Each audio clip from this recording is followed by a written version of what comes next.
Welcome to the Dear Katie podcast. This is Katie Kessner. My name is Claire Kaplan. I'm Luiza Leite, and as always, a pleasure to be here. Thanks, Luiza. We're really honored today to have a wonderful guest, Seth Gell, and he is going to share his story with us. Seth, would you like to give us a little info on just who you are and a little bio? My name's Seth Gale. I live in the Atlanta area now, but I was born and raised in Northwest Ohio in a town called Lima. So that's kind of where I was born. Yeah, I grew up. Now I'm a husband, father of two. I've got a 5-year-old, a 3-year-old. I grew up like a typical Ohio kid, outside playing football and running around with all my friends. And then nowadays I spend my time in the gym. I run ultra marathons and I do jiu-jitsu as well. So I'm pretty busy from the sun up to sundown. So you're quite the athlete. Try to be. I don't know about athlete. I would say I'm active. Okay. All right. That's fair enough. Yeah. So Seth, what brings you to the podcast today? What is it that you wanted to share with us? Yeah. So I have a pretty crazy story, I guess. I went through, about 5 years, five and a half years of sexual abuse from a grown man from the time I was about 10 until 15, almost 16 years old. I was about a month away from 16 when it all ended. And that was a big part of my childhood, so I kind of grew up in what I kind of try to explain to people, a split universe, or I was in two different places at the same time, Monday through Friday. I was at home with a mother she was a single mother of 3. I have 2 sisters. And when I was about 10, she kind of got into some heavier drugs and kind of started to get more abusive physically, verbally. I could see her starting to hit my sisters more. I didn't get a whole bunch of it when it first started. I kind of got some couple years into it. But in the midst of all that, when I was about 10, when it really first kicked off, all the drugs and the abuse and things like that, I had met my eventual sexual abuser, who was a good friend, who would actually end up being a really, really good friend of mine as well, which is kind of strange. He's probably about 30 years old when I met him. And I can get right into that, or if you guys have any questions about kind of... Yeah, let me just ask a question. So he was in about 30, and you were, again, how old when you first met him? I think I was about 10 when I first met him. Okay. And what were the circumstances how did you meet? Like, what brought him into your life? Yep. So I had a really good friend, my best friend at the time, that I was hanging out with all the time. And I was at his house on a weekend. It was like a Friday or Saturday. And the guy had come over to pick him up and take him to his house. So my abuser had already known my child friend and come to find out he was actually sexually abused him as well. So I didn't know that at the time, obviously. But yeah, that's how I met him. He had come over to pick him up one day I think it was a Friday, and they had asked if I wanted to go up to his house with him. He lived about 30 minutes from us. And that guy was known for playing video games, and that's just what we did. I was a big video gamer, and all my friends were. So when he invited us up to go play video games, I was like, yeah, I'll go. If you're going, I'm going. So I went home and I asked my mom if I could go. And she was like kind of a little confused, obviously, because he was a grown man. But I said, hey, my friend's going and he's been hanging out with him for a while now. Like, can I go? And so she said, okay. And that's where it all started. And your friend was also around 10 years old? No, my friend he's about 4 or 5 years older than me. Okay. Okay. But still a kid. Yes. Yeah. He was 14 or 15 at the time. So you went and you hung out with him and played video games. What was can you describe a little bit about how you got sucked into the sexual abuse? Because usually it doesn't just start suddenly. Usually there's a grooming process. And I was wondering if you could describe for us how that looked for you. Yeah. So the grooming process was kind of interesting. We would go up there every weekend and play video games. So when I started going up to the guy's house, I wanted to go every weekend for a couple of reasons. My home life was not good, and I didn't have friends on the weekends to hang out with. And my life with my mom was not good, being around the drugs. And then we just didn't have money. We didn't have food at some points. And so whenever I went up to this guy's house, it was a free for all. I could drink as much pop, coffee, energy drinks, eat all the pizza I wanted. He took care of us, and he was a really smart guy, really funny guy, cool guy to be around, and it was just when you're a kid and you have an adult friend, it's a little bit different. So that's kind of what happened. And over the course of probably the first 3 or 6 months, I think that's about when the first time he had kind of made his move on me. And so the grooming process was just bringing me up, letting me play video games, hanging out. And I know one of the first times I hung out with him, I noticed that my friend had gone back in his bed and slept with him in his bed. And so just to kind of, I want to paint a picture for you guys. When I walked into he lived in a studio apartment. So it's just one big room. And when you walk in, he's got there's acoustical ceiling tiles above. So not like a typical ceiling, just ceiling tiles. It was really dark. There was trash everywhere, all over his room, or all over his studio. There was off to the right when you first walk in, to your right on this right-hand wall, there was 2 or 3 TVs. There was a game system connected to every TV. Then he had 2 or 3 computers as well in the back right corner of the studio. And it was just all video games. That's all it was. In the middle of the room, right in the middle, was a big table. We used to play a game called Dungeons and Dragons a lot. It's like a role-playing game. So we do that a lot. In the back left corner, he had these black sheets that were hanging from the ceiling, and they kind of wrapped around to block off that corner where his bed was. That was the only thing that separated his bed from the rest of the room. And I noticed the first time I had spent the night, or maybe a few times, I noticed that my friend had gone back there and slept in the bed with him. And I just, I didn't think anything of it. I was just like, yeah, just like me and my buddies, we'll share a bed sometimes. It's not a big deal. It's just 2 friends sharing a bed. So it did not even occur to me that, I had no suspicion whatsoever. And I never did throughout the 5 years that I knew the guy. So that's how comfortable everything was up there. And the first time he ever touched me and made his move was my friend who was older. He had drove to go get tacos from Taco Bell right down the road. It was 5 minutes away. And so he left to go get some tacos. And I remember I was sitting on this guy's lap. And I don't remember when it became normal to sit on the guy's lap, but I was. And I was doing it in front of my friend. It wasn't it just wasn't, to me, it did not feel weird. I guess I just felt like I'm just sitting on the guy's lap. And he's a big guy. He was 6'5", 380 pounds. And he was built, but he looked capable.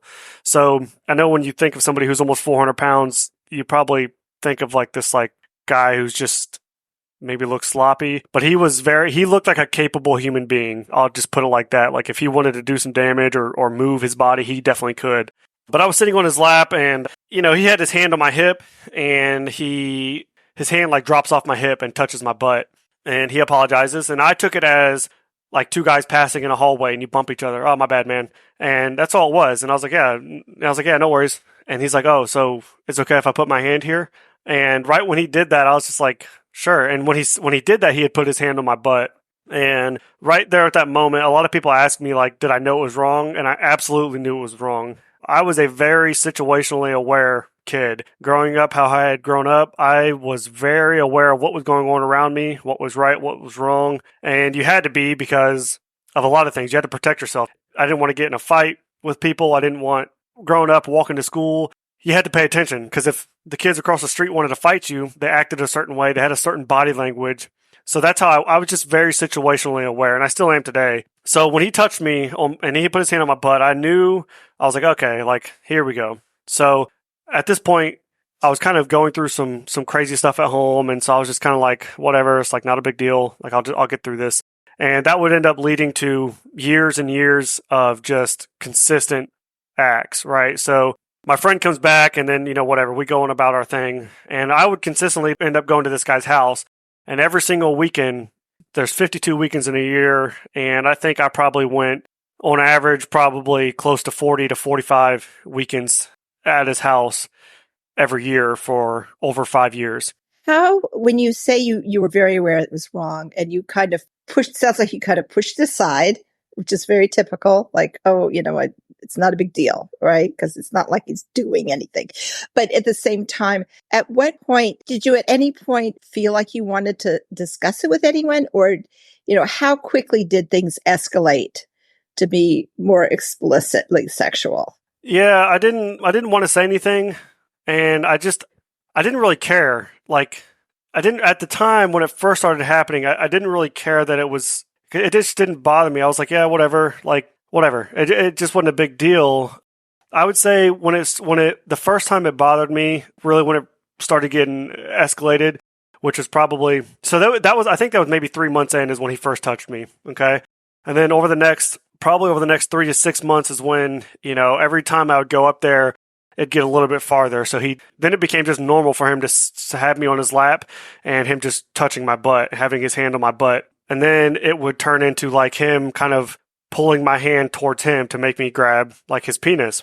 And so, I would kind of like rest my hand on his penis, and that's kind of like then that became a normal thing. And then it started to become like normal for him to put his hands inside my shorts. And I can remember today, he had these massive hands, and they were incredibly dry. They were calloused. They were rough. I know what they feel like. I know what his hands feel like going inside my shorts, like right now. And he had these long nails. I remember he would always, kind of inch his hand into my shorts, and eventually it just became like a thing where he just popped his hands right on in there as if we were like in a relationship or something.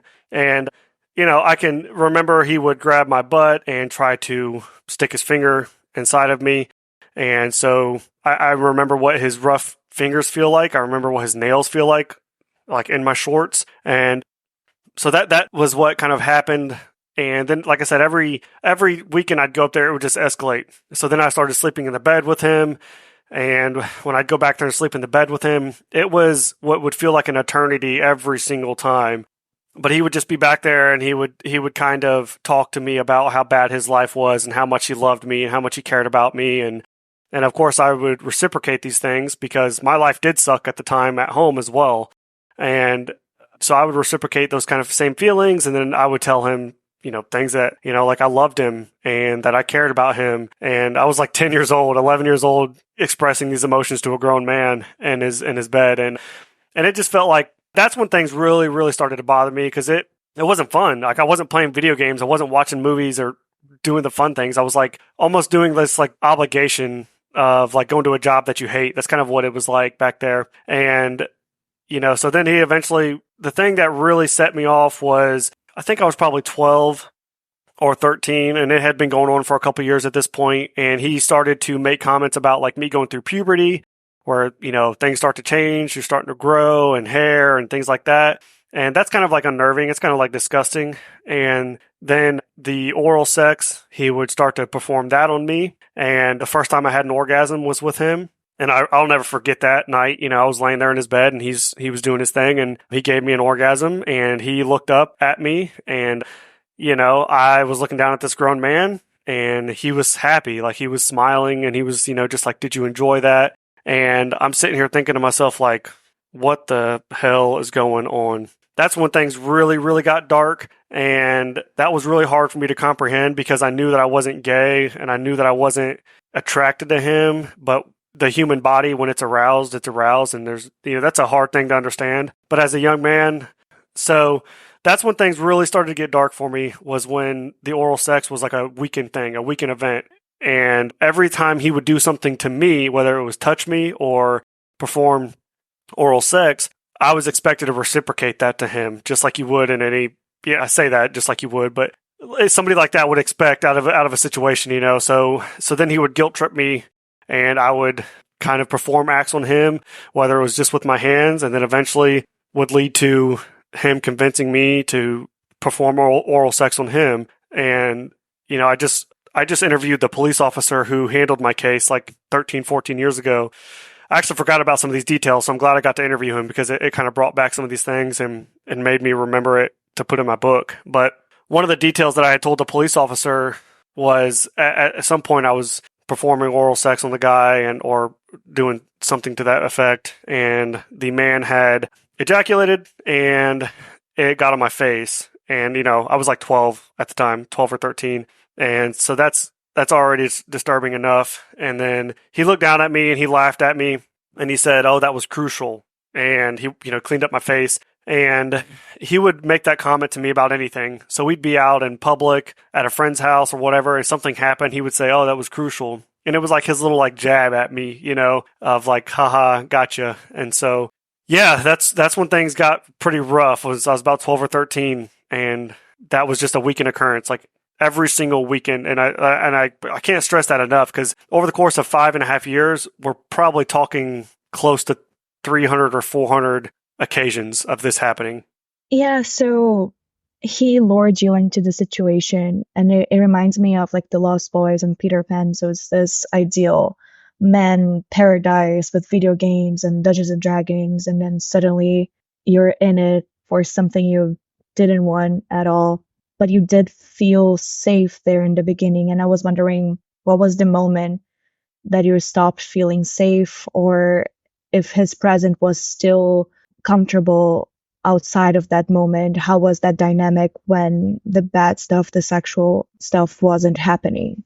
Yeah, so, that's a hard question because I always went back I would say when I was like 12 or 13 and the oral sex started happening, like things really escalated. When you start, I think there's a difference in touching a kid. I mean, it's all terrible, but when you go from touching to like oral sex and things like that, I mean, that's like another level of just, I don't even know how to describe how that makes you feel. So with that being said, though, that was the way I equated it was like, okay, this is like 2 or 3 hours of suffering that I have to go through every weekend to have some fun. And also to get away from my mom at the time. There was a lot of drugs and stuff like that going on at home. So. Right. And that actually leads to my question. And that is, and something you said really rings very true for me personally, but also when you talked about it was like having a job. I wonder how to say this, but I'm wondering if it was a transactional relationship you had with this guy. I mean, basically, you did the sex with him so you could have some escape from your really bad family situation and have fun. Like you said, you wanted to have some fun and you were playing video games and whatnot.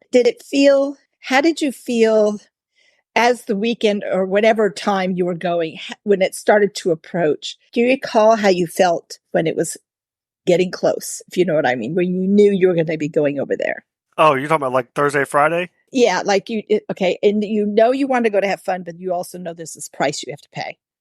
Yeah, so I was always excited. I was always excited to go to his house for pretty much, I mean, there was a few times where I wasn't excited, but for the most part, like, I was always excited. The few times that I wasn't was a little bit later, and when I was about 12, I left my mom, and that's a whole nother story for another day, but basically there was some altercation at home and the police came and arrested her right in front of me. And I remember sitting there watching the police cruiser leave and she's in the back of the car and I didn't know what the hell was going to happen to me from there. But when that happened, I bounced around like 4 or 5 houses, living with kind of random people for the next few months, kind of taking care of myself, trying to survive. And this family that I had lived with for a brief moment before I moved in with my grandparents, this family I lived with, I was on the phone with this guy, and so his name's Mondo. He died in prison, and this is all public record. So, but his name was we called him Mondo. So I was on the phone with him, and it was coming up on, it was like a Thursday or Friday, and he was like, "Hey, are you coming up this weekend, or when do you want me to come pick you up tomorrow?" And I think I had avoided him for a weekend or two at this point. And he said, I haven't seen you in a while. And I said, well, yeah, I don't need to come to your house anymore because I have a family now. Like I have somewhere to be. I have somebody to be with on the weekend. And that was like one of those times where I was like, I was so happy I had a reason to be home because I was with this family who was a mom and a dad and I had siblings per se. It was good. Like life was good. Finally, I had this family that I'd always wanted. And I told him that. I said, hey, I don't need you as much anymore is what I told him. And he said, he kind of got quiet and emotional. And then he started to guilt trip me like I was like this girlfriend or boyfriend that was breaking up with him, and he's like, what do you mean you don't need me anymore? So then like the next few days, it was just phone call. Cause I would call this guy almost every night, every day of the week. And so he just continued to guilt trip me into like, what do you mean you don't need me?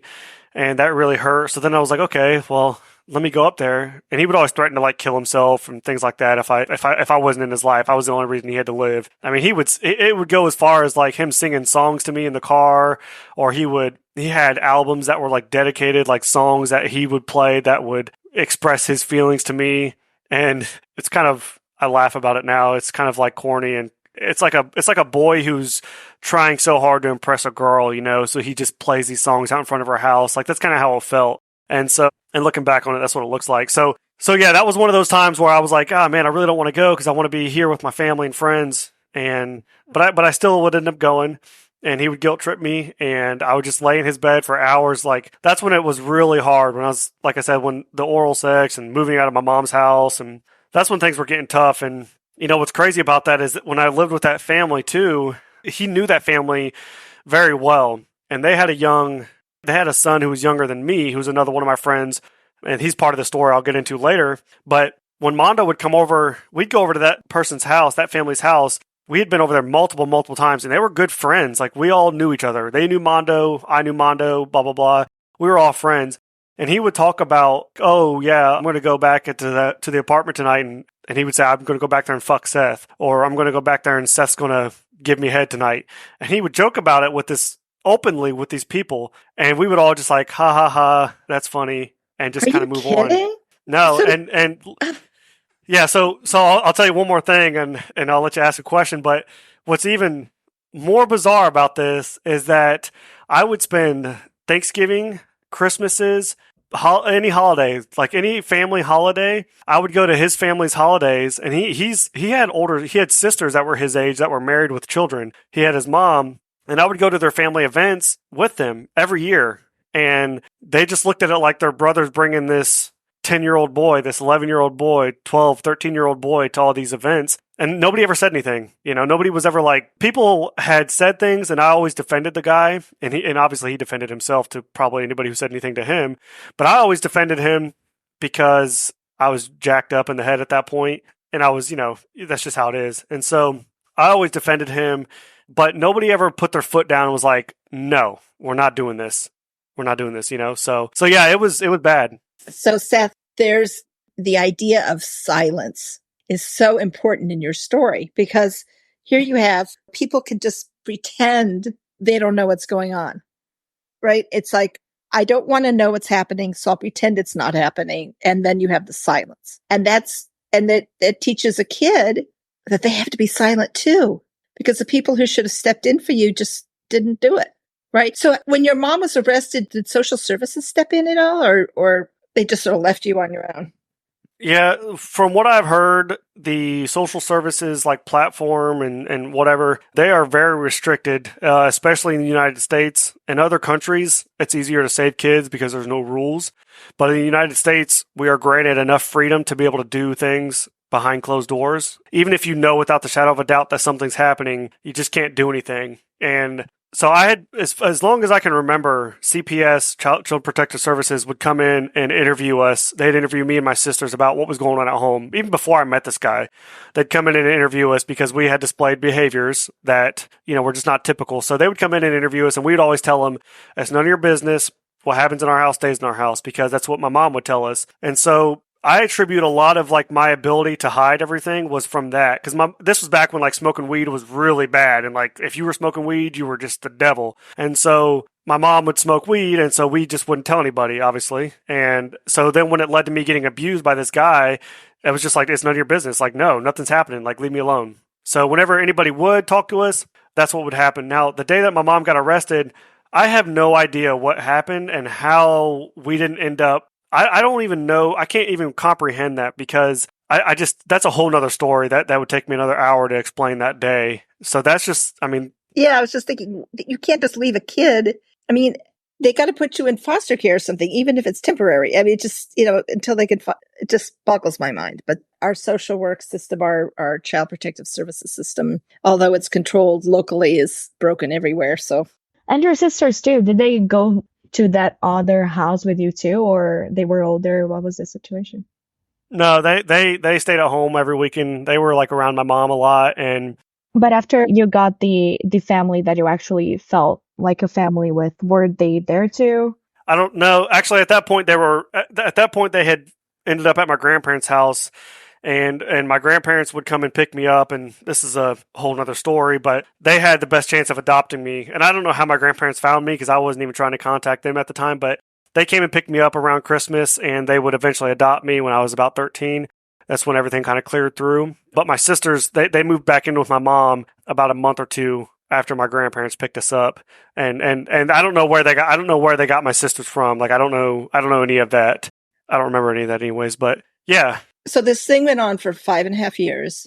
At what point, as you matured, I'm sure your thoughts about what was going on evolved. What led you to finally speaking up? Yep. So great question. And so I'll just kind of preface this with saying, by the time I was 13, I experienced every sexual encounter, engagement that you can have with somebody with this grown man.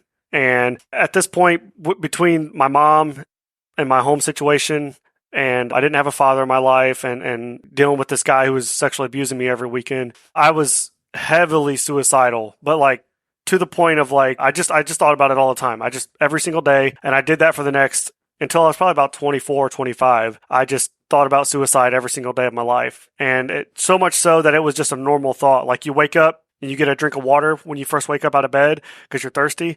That's how suicide was to me. I was just like, I could just do it. Like, it's not that big of a deal. And I wasn't like sad about the situation. It was just like I said, just drinking a cup of water. It's like, it's not a big deal if I kill myself. So a lot of that was happening. And like I said, so eventually the guy would end up, I don't know what the word for it is, but he would rape me or whatever. And I remember being 13 years old, and I was sitting on his toilet after he had just raped me because I was trying to get everything else out of my body. And I remember the Vaseline jar that sat next to his bed that I looked at for years, like hoping that it would never happen to me. And it finally did. And so, I remember I remember what his hands feel like on my hips.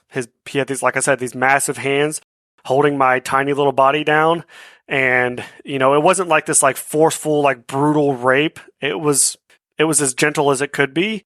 And, he did his thing. And when he was done, I remember he took a towel, wiped me up, and I went to the bathroom to kind of sit on the toilet for a second to get everything else out of my body. And at that point, I was terrified of multiple things. I was terrified of having AIDS, HIV, any kind of other sexual disease. I was terrified of being gay. I was terrified of people finding out that, Seth was having sex with this man on the weekends. I was terrified of a lot of things, but I just at that point, I was just kind of biting the bullet. I was just like, whatever, like, this is my life. Like, and this guy's plan was to wait until, he would tell me all the time, he was going to wait till I was 18 so we could be public about it. So, and it wouldn't be a big deal. And so that's what I was dreading that. And probably from the time I was like 13, 14 or so until I reported the guy, every weekend I would go up there. That's when it was like kind of getting tough because I was just like, man, we're going to get to play video games for an hour. And the next 4 or 5 hours on Friday night and Saturday night are going to be me and this guy in his bed, and it was, I can't explain to you, like laying in his bed was like being, black sheets, black blankets, dark. He always used Old Spice. So like he always smelled like Old Spice. And, he had this big, like I said, big rough hands, just big guy. And he stunk because he was dirty. He's just so big he couldn't wash himself. And he just, laying in that bed was like being in a pit and you're just like slowly drowning or something.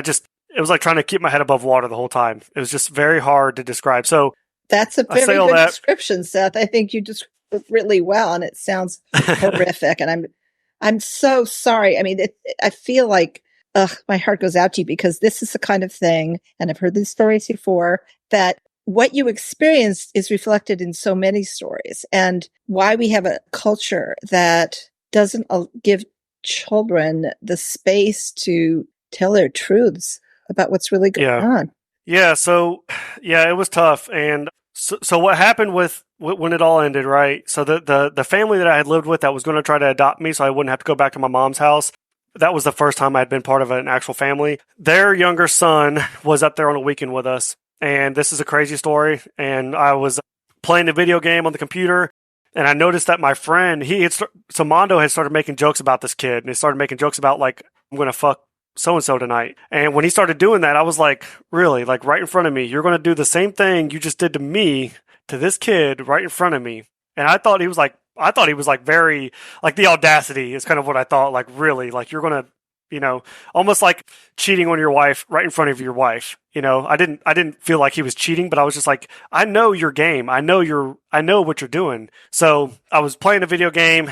My friend goes back in this guy's bed. And to my knowledge and best recollection, that was the first time I'd ever seen my friend go back there. And at that moment, I was a month away from being 16 years old. At that moment, I was like, okay, I can't let this happen to anybody else. And so playing the game, I messaged my other friend who introduced me to the guy, 5 years prior. He was in college at the time, so he wasn't hanging out with us anymore. And I said, hey, can you come over to my house tomorrow after Mondo drops me off? And he said, absolutely. And so in the video game, there's a chat box, right? And when you talk to somebody specifically, it pops up in a different color. And so I say all this because right as I sent that message to my friend, Mondo comes out of the room. And I know that if Mondo sees that I had sent this message to my friend, he's going to know something's up because these predators are extremely sophisticated, intelligent, strategic.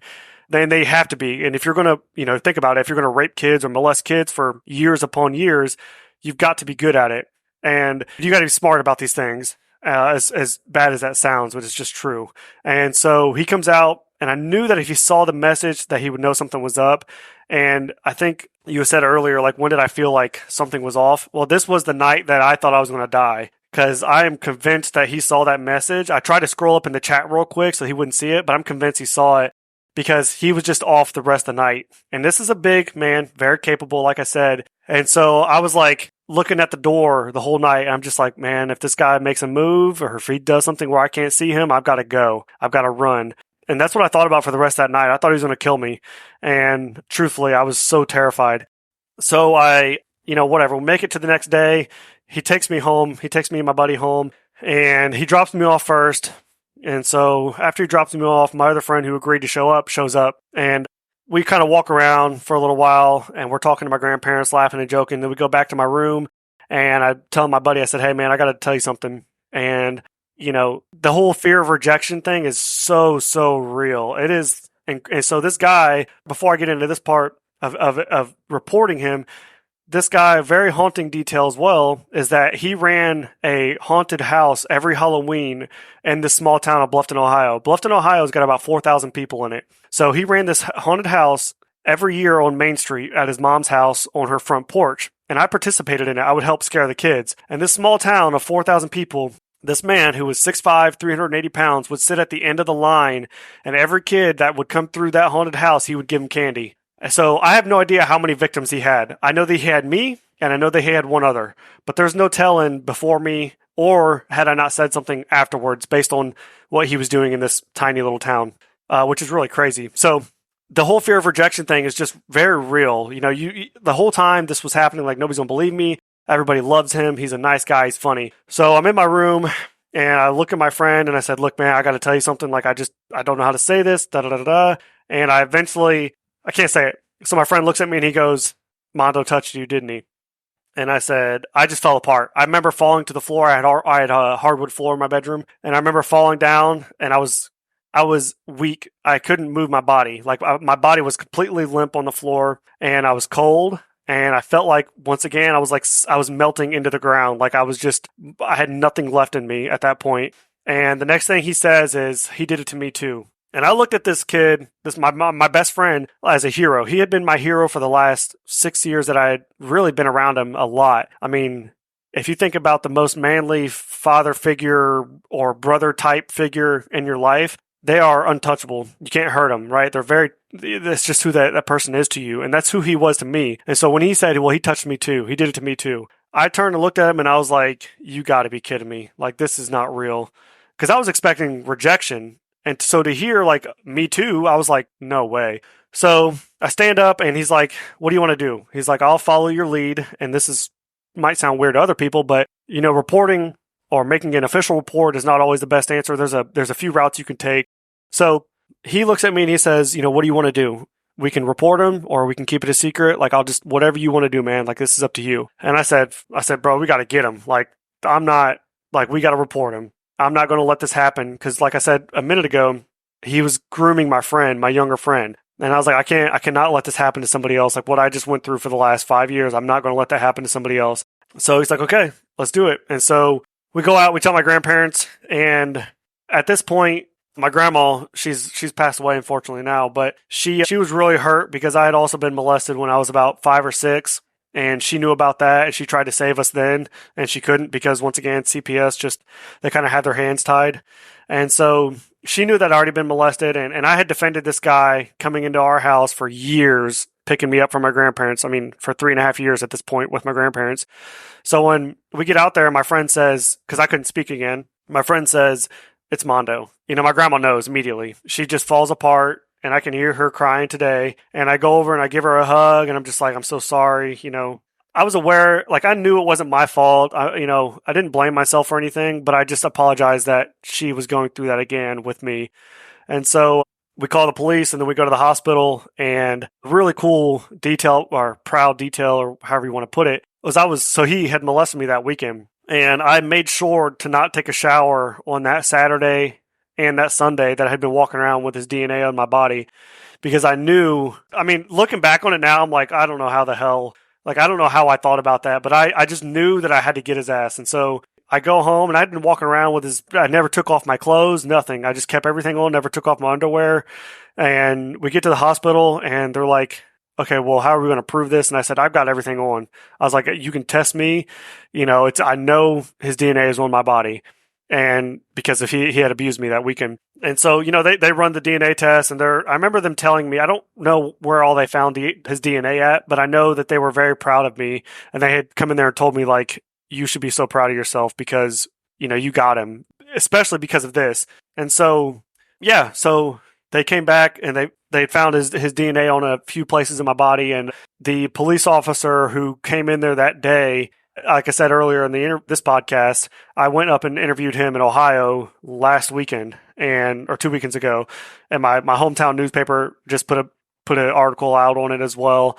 But I got to go back, and it took me about 3.5 years, 4 years. I've been looking for that guy for like 3 or 4 years, and I finally found him so I could go back there and interview him about his side of the story. And that's up on YouTube as well. And that's like he answered a lot of questions for me. It's pretty crazy to hear it from the cop side of the story because, yeah, so he had been on the road for 12 years at that point, been a police officer for 12 years. And I was the first sexual abuse case that he had ever handled. And come to find out, he had drove up to Bluffton to get Mondo. And when he gets up there, he invites him to the police station. Mondo comes willingly. They get to the police station. And so if you get somebody in custody, they're under arrest. At that point, they can shell up, get a lawyer, and it's a fight. And so he was able to get this guy to confess to performing sexual acts on me without arresting him, with an open door interview, basically, on audio visual cameras, and boom, they got him. And, at first the guy denied it, apparently. He's like, oh, I'm not gay. I would never do that. That's a lie. Then after a few minutes, they finally get the guy to confess, which is incredible because it was the officer's first time ever handling a case like that, and the guy wasn't under arrest. He could have gotten up and walked out at any moment, so that's a whole nother story again.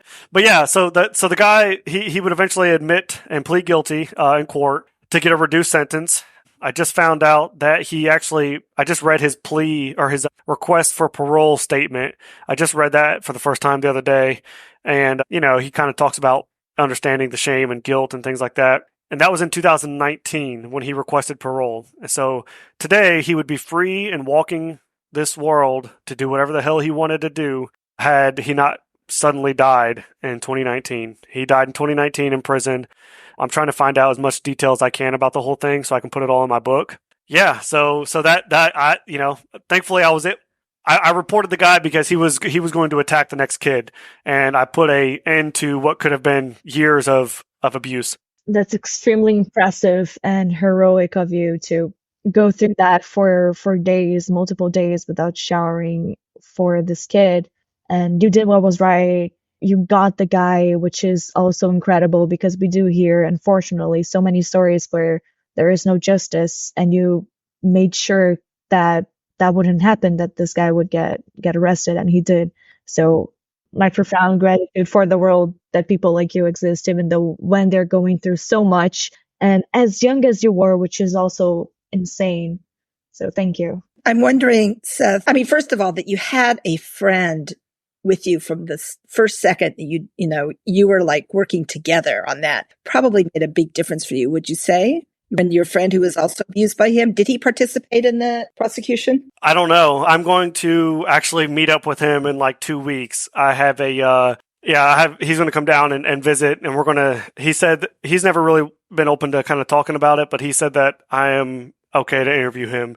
So I'm going to hear his side of it. I don't know what all he said. I don't know what all he participated in. Yeah. So I don't know. I couldn't answer that question, but I'm going to find out. Well, I guess in the fact that they had so much evidence, hard evidence from you, that they could use, they didn't necessarily need another participant if he was hesitant, but still, what courage you had to do this. Whew. Since all that happened and he was put in jail, what was your healing journey like? How did that go? Yeah, great question. So 10 years ago, there was no like crime victim services or nothing like that. So when I reported the guy, that was in July, I think July of 2011. And so it was right in the middle of the summer. And I just like, I was like, okay, whatever. And they're like, okay, thank you. And I went home, and that was it. Never went to any therapy, never did any counseling, never talked to anybody about it. Just kind of just kept it to myself and just moved on about my life. Like I didn't have any impact on me. The worst thing that happened was I just didn't have any plans that weekend. Like I was like, oh, well, now I'm going to be bored this weekend.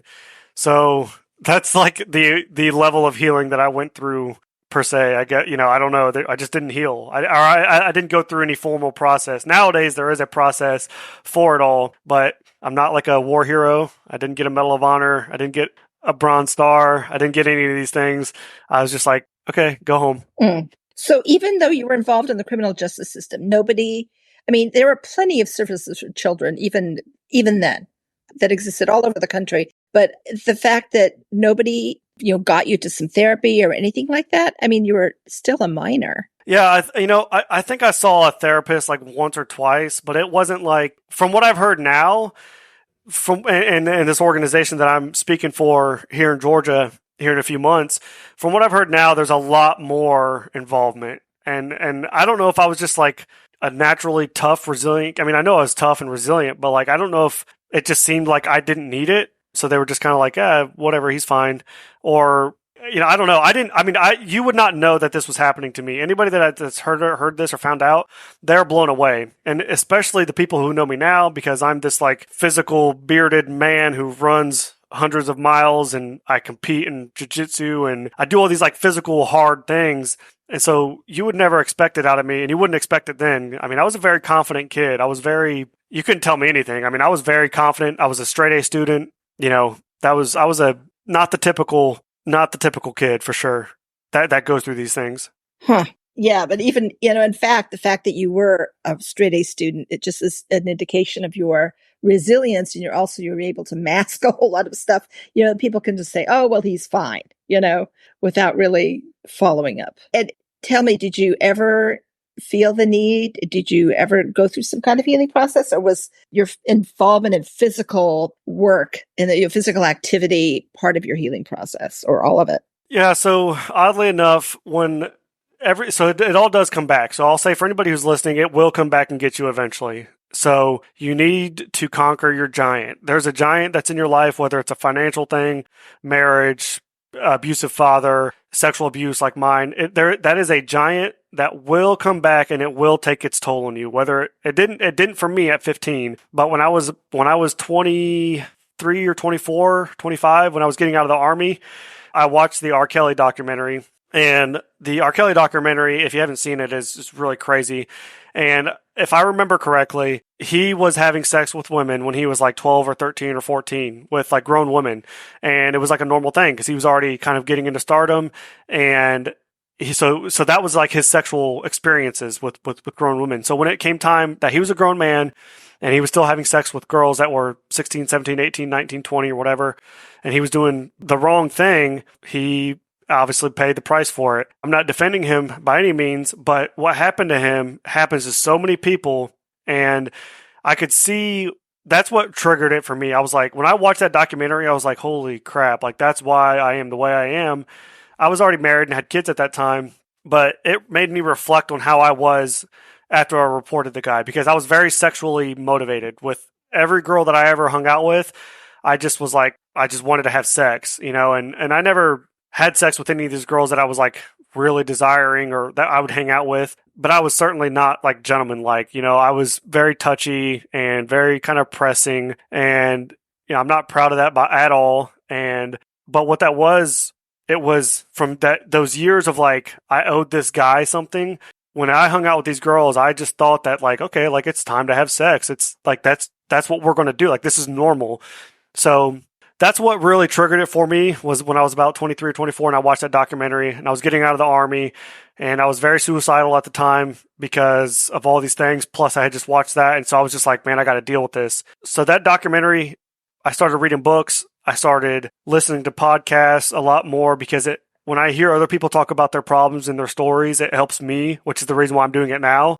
It helps me understand who I am, why I think these things, what happened to me, and the fact that like these things literally change your brain and mold your brain. So that's kind of been my healing journey since that happened. And then as of late, I always knew I'd write a book. I knew I could tell you the day when I was 10 years old, I knew I'd write a book one day. And so I've always known that I was going to write a book. And so that's kind of been part of my process as well. And my book should be out in a few months. And now my healing journey is just kind of helping other people heal and writing a book, doing hard things in life, and just storytelling, I think it's crazy. Once I opened up about my story, so many people have come forward and they don't feel sorry for me, I guess, which is good. I'm not a kind of person that I want people to feel sorry for me for. To me, it doesn't really do anything. But people have told me like, you make me feel better, or I'm going to go get therapy now, or this happened to me, or this happened to my friend, or do you have any advice? Do you have any, suggestions or where we can go to? People have come to me for things like that, like for help, not for like, we feel sorry for you. People are coming to me for help. And so now that I've spoke up about this and I've told my story and people are like, holy crap, man, like what, what can we do? And so that's kind of been my healing journey now. And I've talked about it enough. Actually, I just came out about this like 3 weeks ago, publicly. So I've talked about it enough that I'm okay with it. Like it is what it is. These things happen and you have to move on eventually, whether you go through a formal healing process or not. And the way I look at it is you got like two options. You can shell up and quit and just give up on life.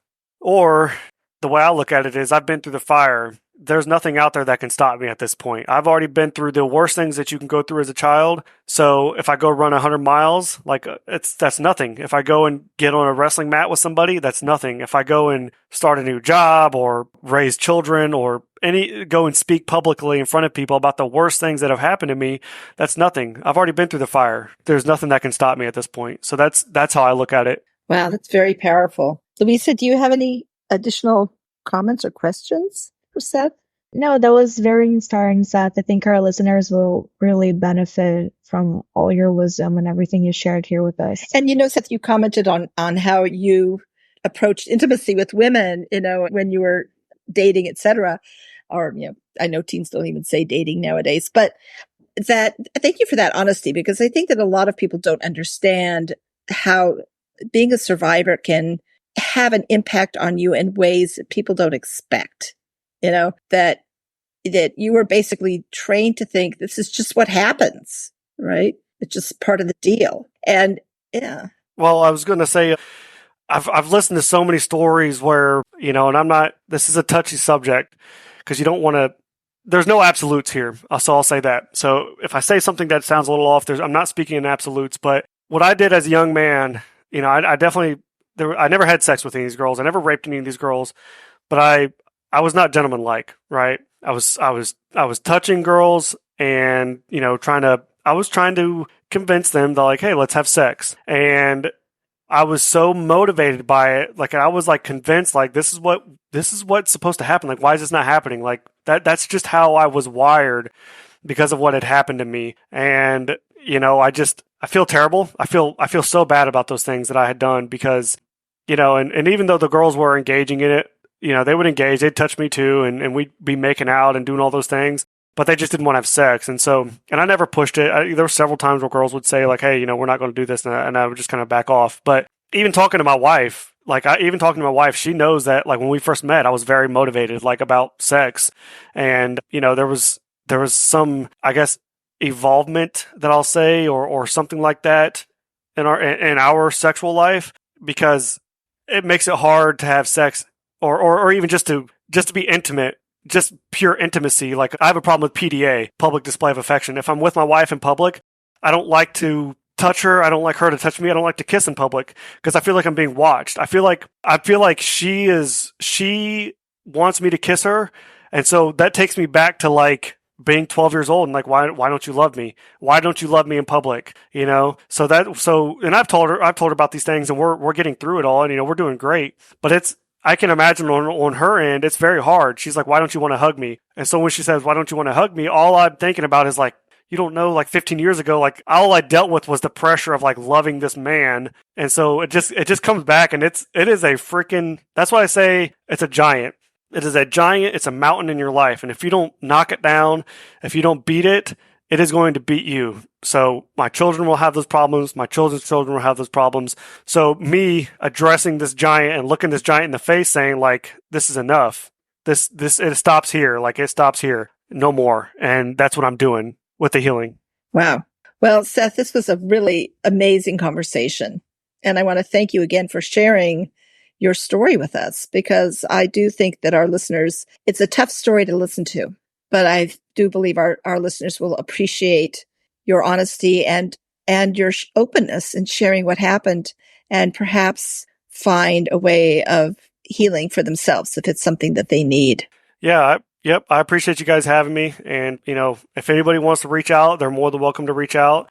I can talk about this stuff all day and talk about the after effects. Obviously, this conversation's only an hour, but I can elaborate more if we have another talk or episode or whatever. Well, we can certainly, when you have information about your book, we'd be happy to put it, on the website, and definitely let people know it's out when it's ready to go. Okay. Thank you so much, Seth. It's really important for us to hear stories like yours, where if we look at you, like you said, like we wouldn't guess that this happens, but stuff like this happens to everyone. It has no face, it has no gender.